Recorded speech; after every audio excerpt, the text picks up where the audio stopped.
Hello guys, അസ്സലാമു അലൈക്കും. ഉച്ചക്കത്തെ ഫുഡ് എന്താണെന്ന് നോക്കിയല്ലോ. മാന്തൽ വറ്റിച്ചത് അവിടെ റെഡി ആയിട്ടുണ്ട് കേട്ടോ. ഈ ശേഷം ഒരു പാൻ എടുത്ത് അടുപ്പത്ത് വെച്ചിട്ട് അതിലേക്ക് വെളിച്ചെണ്ണ ഒഴിച്ച് കൊടുക്കാം. വെളിച്ചെണ്ണ ഒന്ന് ചൂടായി വരുമ്പോൾ സവാള ഇട്ട് കൊടുക്കാം. സവാള ഇട്ട് കൊടുത്തിട്ട് നമ്മൾ നല്ല രീതിക്ക് മിക്സ് ചെയ്യാം. മിക്സ് ചെയ്തിട്ട് ആവശ്യത്തിനുള്ള ഉപ്പ് ഇട്ടിട്ട് നല്ല രീതിക്ക് ആ സവാള വഴറ്റിയെടുക്കാം കേട്ടോ. ഉച്ചക്കത്തെ ചോറ് ഞാൻ കഞ്ഞിപ്പയറുകൊണ്ട് കഴിച്ചിട്ട് പിന്നെ മുതിരകൊണ്ടാണ് കേട്ടോ കഴിച്ചത്. അപ്പം എനിക്ക് രണ്ടും ഇഷ്ടമായി. അടിപൊളി ടേസ്റ്റ് ആയിരുന്നു കേട്ടോ. കഞ്ഞിപ്പയർ കുറച്ച് തോനത്തന്നെ ഉണ്ടാക്കി വെച്ചിട്ടുണ്ടായിരുന്നു. പിന്നെ വഴറ്റി വന്ന സവാളയിലേക്ക് മുളകിട്ട് 1 ടേബിൾ സ്പൂൺ മുളകിട്ട് കൊടുക്കാം. എന്നിട്ട് നല്ല രീതിക്ക് മിക്സ് ചെയ്തിട്ട് നമ്മൾ കഞ്ഞിപ്പയർ ആവശ്യത്തിന് വേണ്ടത് നമ്മൾ ഇതിലേക്ക് ഇട്ട് കൊടുക്കാം കേട്ടോ. അതിൽ കണ്ട വെള്ളം, ആ വെള്ളം നമ്മൾ ഇതിലേക്ക് തന്നെ ഒഴിച്ചിട്ടുണ്ട്.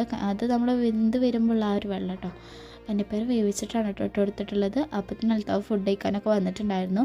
അപ്പോൾ ഞങ്ങളുടെ വീഡിയോ നിങ്ങൾക്ക് എല്ലാവർക്കും ഇഷ്ടമാണെങ്കിൽ ലൈക്ക് ചെയ്യണം, ഷെയർ ചെയ്യണം, സബ്സ്ക്രൈബ് ചെയ്യണം, ഞങ്ങളെ സപ്പോർട്ട് ചെയ്യണം കേട്ടോ. ഇനി വല്ല ഫുൾ വീഡിയോ അങ്ങനെ എന്തെങ്കിലും വേണമെങ്കിൽ കമൻറ്റിൽ അറിയിച്ചാൽ മതി. അപ്പോൾ ബൈ.